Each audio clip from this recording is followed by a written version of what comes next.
자, 그러면 오늘의 증시 이슈 한번 들어가 보도록 하겠습니다. 최근에 홍콩 정부가 송환법을 철회하면서 이제는 좀 홍콩 시위가 끝날 것으로 보여졌습니다. 하지만 지금 직선제 등을 요구하면서 홍콩 시위가 다시금 이제 불거지고 있는데요. 이 홍콩 시위가 계속되면서 이러한 여기에 대한 문제점 그리고 이에 대한 이 대응 전략 그리고 투자 전략이 어떻게 바뀌어지는지 한번 짚어보도록 하겠습니다.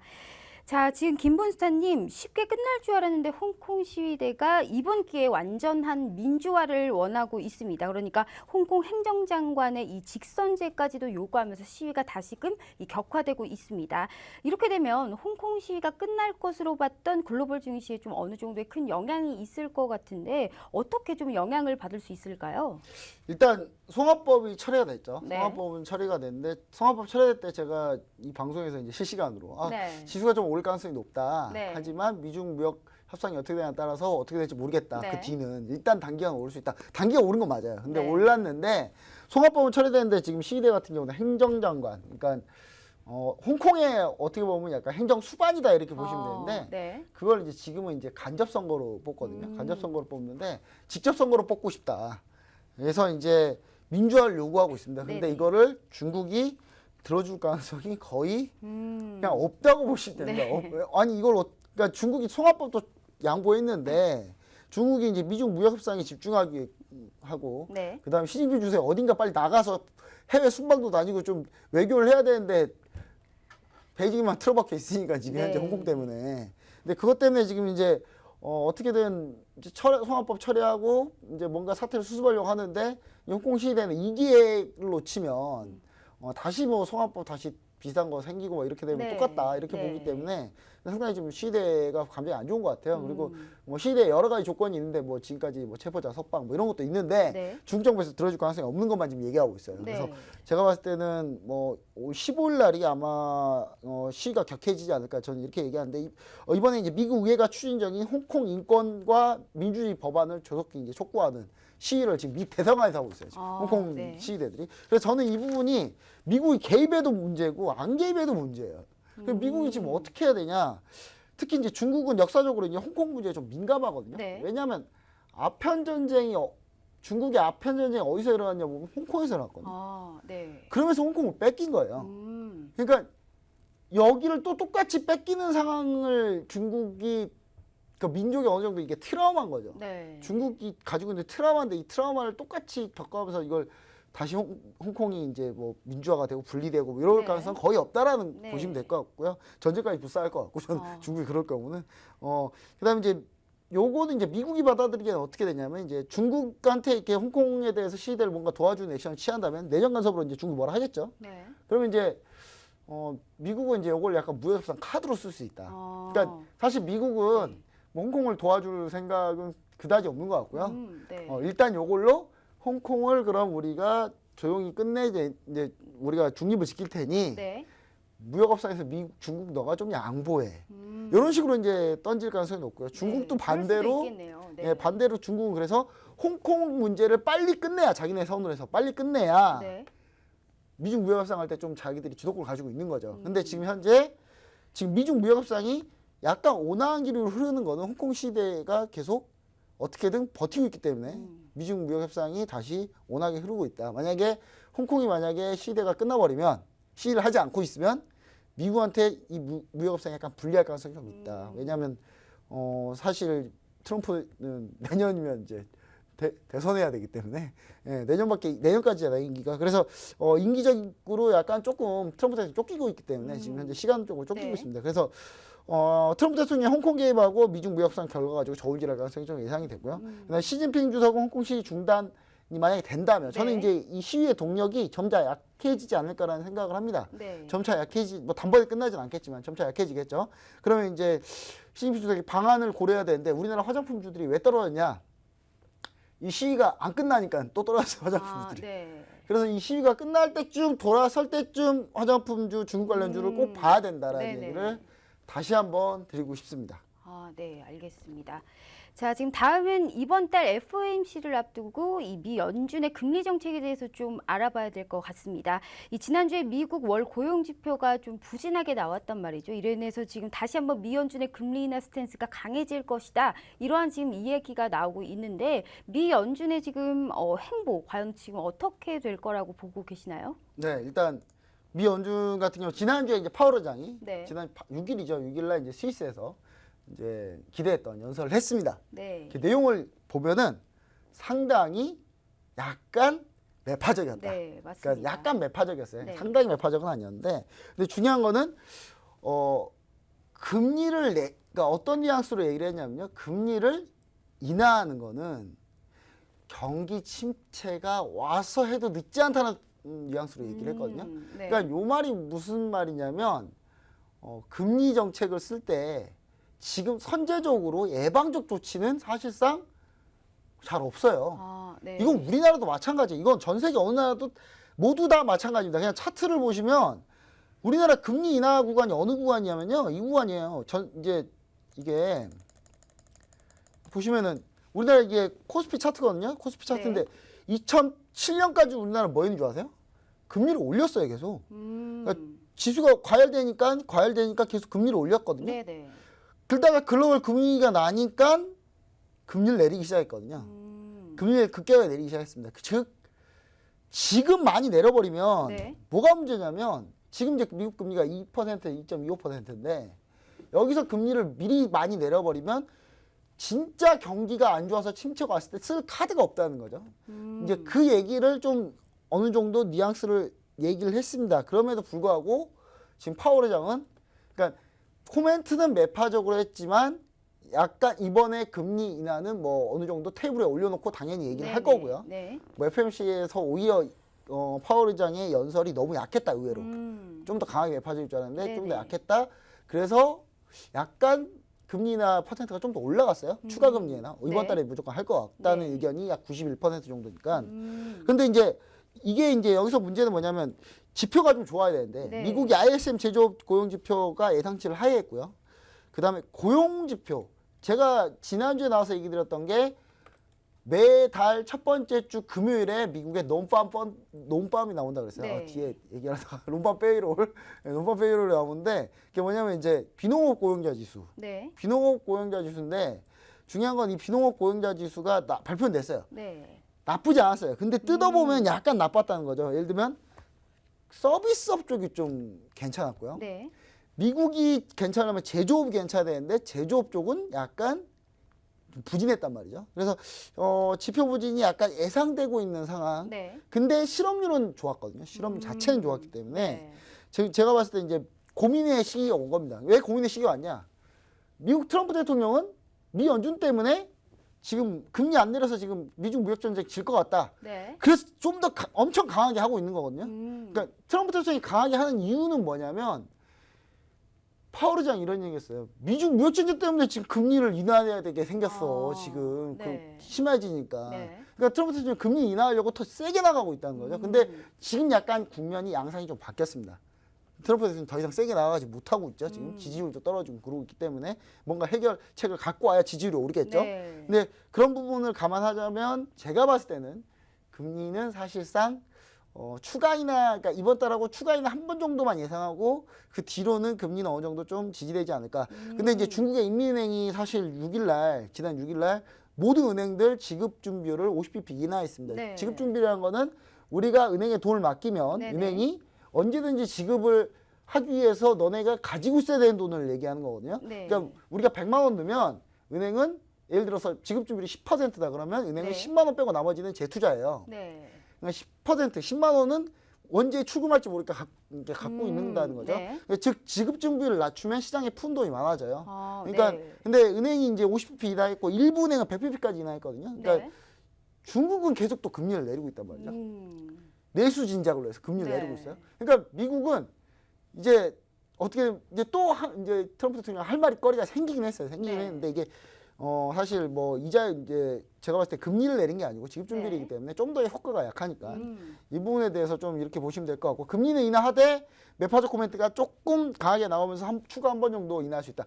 지난번 FOMC 의사록 보시면 아시겠지만 네. 로젠그렌 미 연준 의원이 보스턴 연은 위원인데 네. 반대하신 분이거든요. 이분 지난번에 금리 인하할 때 반대하신 네. 분이에요. 근데 이분이 아마 또 반대하지 않을까. 그 바로 직전 지난주 목요일날 코멘트 약간 강하게 했어요. 매파적으로 네. 강하게 네. 했기 때문에 이분 매파라고 제가 계속 얘기 드렸잖아요. 그래서 이게 이제 이번 인하하고 추가적으로 한 번 정도만 여유가 더 있다. 그래서 미국도 1.75% 이하로 됐을 때는 더 이상 금리를 내리기 쉽지 않다. 이렇게 보시면 좋을 것 같습니다. 그럼 이제 미리 선반영이 거의 다 됐겠고 네네. 뭔가 뭔가 어디선가 변곡점이 분명히 나올 거니까 해외 선물이나 이런 거 투자하시는 분들은 지금 금리 인하가 계속 주구장창 계속될 거라고 보시면 안 된다. 뭐 저는 이런 얘기 좀 드리고 싶습니다. 네, 알겠습니다. 자, 지금 그 다음 세 번째 이슈 보도록 하겠습니다. 이번 주가 이 9월 선물 옵션 동시 만기일입니다. 이 개인 투자자분들이 좀 어떤 영향이 있을지 잘 모르시는 분들이 좀 많은 것 같은데요. 이번 파생상품 동시 만기일은 특이하게도 이 연휴 때문에 이제 보통 두 번째 목요일에 진행되는데 이 하루 전이죠. 이 11일 수요일로 바뀌었습니다. 이 추석 연휴 이제 마지막 고비인데 여기에 대해서 좀 어떻게 예상을 하시고 어떻게 좀 이해를 해야 되는지 말씀 부탁드리도록 할게요. 네, 일단 만기라는 게 이제 네. 시청자분들이 전혀 뭐 이렇게 뭐가 만기라는 거야? 뭐 네. 이런 얘기 이제 하시는 분, 주식만 하시는 분도 뭐 그럴 수 있어요. 네. 근데 이게 뭐냐면 이제 이렇게 보시면 됩니다. 코스피와 코스닥이 있고요. 네. 코스피와 코스닥이 있고 코스피 200이 있어요. 그럼 코스피 200을 왜 만들어놨냐? 네. 파생 상품을 하기 위해서 만든 거예요. 음. 파생 상품을 하기 위해서 코스피 200을 만들었어요. 왜냐하면 우리나라의 코스피와 정확히 똑같이 수익률을 맞추려면 네. 우리나라 코스피의 모든 종목을 다 사면 됩니다. 비중대로 똑같이. 근데 그렇게 살려면 돈도 많이 들고 네. 종목도 수천 개잖아요. 그러면 이제 엄청난 비용이 소요가 되는 거죠. 네. 그래서 다른 나라에서 우리나라 파생 상품에 진입을 용이하게 하기 위해서 네네. 만든 게 코스피 200이고요. 코스피 200의 미래 가격을 결정하는 그런 투자 상품을 바로 선물이라고 합니다. 코스피 네. 200 선물인데 지금 보시면 이제 369 12월 이제 선물 옵션은 선물은 369 12월에 만기가 있어요. 네. 그러니까 어떤 상품에서 369 12월은 끝나요. 네. 끝났다 다시 시작하는 거예요. 그게 369 12월의 두 번째 목요일, 둘째 주 목요일 아닙니다. 네네. 두 번째 목요일인데 이번 달 두 번째 목요일이 추석입니다. 추석 연휴라서 네. 수요일 날 하루 땡겼고요. 하루 땡겼고 옵션 만기일은 매달 옵션 만기일이에요. 그거 역시 마찬가지로 두 번째 목요일. 그래서 선물 옵션 만기일 그다음에 옵션 만기일이 동시에 겹친 게 그래서 선물 옵션 동시 만기 쿼드러플 이칭 데이 네. 뭐 이렇게 얘기를 합니다. 얘기를 하는데 중요한 건 뭐냐면 뭐 이게 중요한 건 아니고요. 동시 만기일 때 우리가 뭘 봐야 되냐면 우리가 뭐 선물을 하시는 게 아니에요. 네. 이 선물 시장이 영향을 줘서 현물 시장이 크게 움직이니까 얘기를 드리는 거예요. 또 수요일이잖아요. 네. 연휴 전 수요일입니다. 시장이 어떻게 움직일지, 시장이 과연 전략을 어떻게 대응해야 될지 선물 네. 옵션 만기를 빼고는 이번에는 피해갈 수가 없거든요. 네. 그래서 선물 옵션 만기 그래서 뭐 이슈를 나온 것 같은데 동시 만기에는 뭐가 중요하냐면 매수 차익 잔고와 매도 차익 잔고가 중요합니다. 네. 옵션 만기에는 컨버전이냐 리버셜이냐 합성 선물이 중요한데 네. 동시 만기일 같은 경우는 매수 차익 잔고가 얼마나 쌓여 있고 매도 차익 잔고가 얼마나 쌓여 있는지가 중요해요. 근데 이게 뭔 말이냐? 아이씨, 뭐 이렇게 말 어렵게 뭐 이렇게 얘기할 수 있겠죠? 네. 그런데 이제 제가 얘기드리고 싶은 건 뭐냐면 우리가 이런 지표를 찾아볼 수 있어요. 보시면은 이제 프로그램 매매가 있는데 자, 프로그램 매매 여기 보면은 차익 거래라고 여기 보이시죠? 차익 거래. 네. 그다음 비차익 거래라고 있습니다. 이 차익 거래가 바로 매수 차익 잔고와 매도 차익 잔고의 차이로 발생하는 네. 그다음 매매예요. 프로그램 매매인 거죠. 즉 동시 만기일 날 어디가 우위에 있냐에 따라서 이 차익 거래가 엄청나게 매도가 나올 수도 있고 네. 엄청나게 매수가 나올 수 있는데 보통 엄청나게 매수는 안 나옵니다. 이유를 좀 얘기 드리자면 매수 차익 잔고 매수 차익은 어떻게 발생하냐면 주식을 사고 선물을 매도하면 돼요. 그러니까 이 매수 차익이라는 게 뭐냐? 주식을 사고 선물을 매도하면 네네. 어느 특정 시점에서 주식을 사고 선물을 매도하게 되면 네. 이게 두 개가 만나면서 무조건 수익이 나는 차익 거래가 가능한 거예요. 무조건 수익이 납니다. 진짜 무조건 수익이 나요. 네. 왜 니는 안 하냐 물어볼 수 있겠죠. 네. 예, 돈이 많이 들어요. 아. 일반 캔슬 하기 힘들어요. 예, 요만큼 먹어요. 요만큼 먹고. 자, 그럼 매도 차익 잔고는 뭐냐면 선물을 매수하고 주식을 매도하는 거예요. 네. 그러니까 선물을 매도하고 주식을 매도하는 건데 그럼 매수 차익 잔고하고 매도 차익 잔고하고 뭐가 더 쉽냐? 네. 매수 차익이 더 쉬워요. 왜냐? 아. 주식을 매수하잖아요. 그럼 네. 주식을 사면 돼요. 선물 매도하니까 선물은 매도가 가능하니까 네네. 매도를 하면 돼요. 근데 그럼 매도 차익 잔고는 왜 어렵냐? 주식을 매도를 해야 돼요. 즉 주식이 없어도 매도를 해야 돼요. 네. 그럼 어떻게 해야 됩니까? 공매도를 하든지 네. 주식을 빌려와서 매도를 하든지 둘 중에 네네. 하나를 해야 되는 네. 거죠. 그렇게 되면 비용이 많아져서 기본적으로 매도 차익 잔고가 좀 적어요. 매수 차익 잔고가 더 많고. 네. 그럼 매수 차익 잔고가 더 많은데 매수 차익 잔고가 청산이 되려면 어떻게 되냐? 주식 매수했던 게 매도로 쏟아져야 돼요. 네. 그러니까 주식 매수 차익 잔고가 많으면 즉 급락할 가능성이 있다는 거예요. 아. 만기일에. 네. 만기일에 급락할 가능성이 있다. 이제 요 얘기를 좀 드려고. 자, 동시 만기일 핵심 변수가 9월하고 12월 네. 선물까지 차이인데 별로 안 납니다. 아. 그냥 이번에 별로 크게 네. 걱정 안 하셔도 된다. 그 외국인이 이미 스프레드 거래로 롤오버, 그러니까 청산, 주식 매수 차익 잔고를 청산 안 하고 네. 롤오버를 안 해놓으면 이걸 청산해야 되거든요. 청산하면 주식 매도를 해야 되니까 이거를 롤오버로 이미 많이 넘겨온 상태다. 네. 그래서 금융투자가 문제인데 우리나라의 시장을 많이 교란을 하고 있는 게 바로 금융투자인데요. 네. 예, 금융투자를 보시면은 어디 갔냐 금융투자? 여기 있네요. 예, 금융투자를 보시면 금융투자가 상당히 다이나믹하게 매매를 해요. 그래서 저는 금융투자 미니 선물 포지션이 매수 차익 잔고가 이제 막 설정 단계예요. 그러니까 매수 차익 잔고 다 하고 이제 그렇다고 해서 매수 차익을 이제 설정하고 있는데 지금 바로 청산할 리는 없다는 거죠. 네. 그래서 저는 이번 소폭 약세 정도로 그치지 않을까. 시장에서 아주 크게 두려워하지는 않으셔도 된다. 네. 저는 이렇게 좀 얘기를 드리고 싶습니다. 그리고 비차익에서 순매수가 좀 많이 나오기 때문에 충분히 네. 맞출 수 있다. 이렇게 좀 얘기 드리고 싶네요. 네, 알겠습니다. 자, 그럼 이제 마지막 이슈 한번 살펴보겠습니다. 최근 조선주가 상당히 강합니다. 지난주에 추가적으로 좀 코멘트해 주실 게 없냐라고 제가 여쭤봤었는데 BDI 벌크선 운임 지수가 좀 오른다고 이 해운과 조선주를 잘 지켜보라라고 말씀해 주셨었습니다. 네. 이 조선주 상승의 원인과 그다음에 이 기자재 관련주까지 유망 종목을 꼽는다면 좀 어떤 것들을 뽑을 수가 있을까요? 네, 지난주에 정말 짧게 얘기 드렸죠. 네네. BDI 지수 오른다. 조선주, 해운주 보자. 네네. 얘기하고 갔잖아요, 제가. 맞습니다. 그러면 펜오션까지 얘기 드렸고. 네네. 자, BDI 지수가 9년 만에 최고치를 지금 찍었습니다. 네네. 이게 뭐냐면 벌크선 운임 지수를 얘기 드리는 건데요. BDI 지수가 오려면 두 가지 요인이 있어요. 첫 번째, 물동량이 엄청나게 많아서 네. 그것 때문에 오르든지 아니면 선박이 모자라든지 둘 중에 네네. 하나거든요. 근데 지금 물류량이 엄청나게 많나요? 그건 아니에요. 네. 미중 무역전 때문에 물류량이 줄어들고 있는데 선박이 더 빠르게 감소하고 있는 거예요. 지금 선박을 빠르게 감소하기 때문에 선박 부족 현상 때문에 지금 현재 BDI 지수가 오르고 있다. 네. 그 다음에 IMO 2020 국제회사기구에서 IMO 2020이라 그래서 이제 배에다가 환경 규제를 하기 시작했어요. 그래서 황을 좀 줄이자. 그래서 LNG를 많이 쓰자. 네. LNG를 많이 쓰게 되면 LNG 용량이 들어가 있는 그런 걸 많이 만들어야 되잖아요. 그 어느 나라가 유리하냐? 우리나라가 LNG 전 세계 1위이기 때문에 네. 유리하죠. 네. 그래서 이제 우리나라가 4개월 연속 지금 조선 네네. 수주 1위를 기록하고 있는 거예요. 그래서 지금 제가 봤을 때는 LNG 수요 증가도 한 몫을 하고 있어요. IMO 2050 때문에. 네. 그래서 조선주 최선호주로는 지금 보시면 이제 대우조선해양, 대우조선해양 보시면 됩니다. 다른 거 보지 마. 다른 거는 딱히 보실 필요가 없어요. 왜냐하면 네네. 한국조선해양은 솔직히 이게 대우조선해양을 인수해야 돼요. 네. 자금이 얼마 빠질지 모르니까 아직 불확실성이 있고. 네. 그 다음에 삼성중공업은 LNG 대우조선해양보다 밀립니다. 네. 밀리니까 대우조선해양을 제 원탑픽으로 보고 그 다음에 운송 수요가 증가했다. 그러면 현대인포조선을 추가로 보시면 됩니다. 현대인포조선을 추가로 보시면 돼요. 네네. 그리고 조선 기자재 관련주 중에는 그나마 안 오르는 종목이 하나 있어요. 바로 한국카본입니다. 한국카본이 좀 덜 올랐는데 LNG 관련 기자재 네. 종목인데 덜 오른 이유가 있습니다. 왜냐하면 이 종목이 카본을 만들어요. 카본. 네. 근데 카본 탄소 수미가 올려거든요. 근데 일본이 탄소 수미 어떻게 수출 규제할지 안 할지 아직 잘 몰라요. 네네. 그러니까 그 불확실성 때문에 좀 밀렸는데 제가 볼 때 한국카본이 조금 더 낫다. 제가 봤을 때는. 지금 동성화이텍 너무 많이 올랐으니까. 네. 그냥 대장주는 동성화이텍인데 제가 봤을 때는 한국카본이 조금 더 낫다. 이렇게 보시면 좋을 것 같고 그다음 세진중공업이 오늘 좀 얘기가 많이 나왔어요. 네.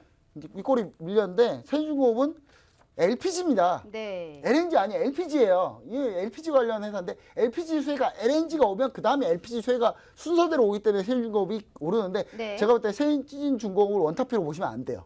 네, 이거는 카본까지도 못 잡고 조성지에 잘 못 잡으셨으면은 이걸 마지막으로 보는 게 네. 세진중공업이고 그 다음에 페노션은 이제 해운주로 관심을 좀 보시면은 좋지 않을까. 지금 오늘 약간 밑꼬리 달았으니까 상당히 좀 네네. 좋은 포인트다. 이렇게 보시면 좋을 것 같습니다. 알겠습니다.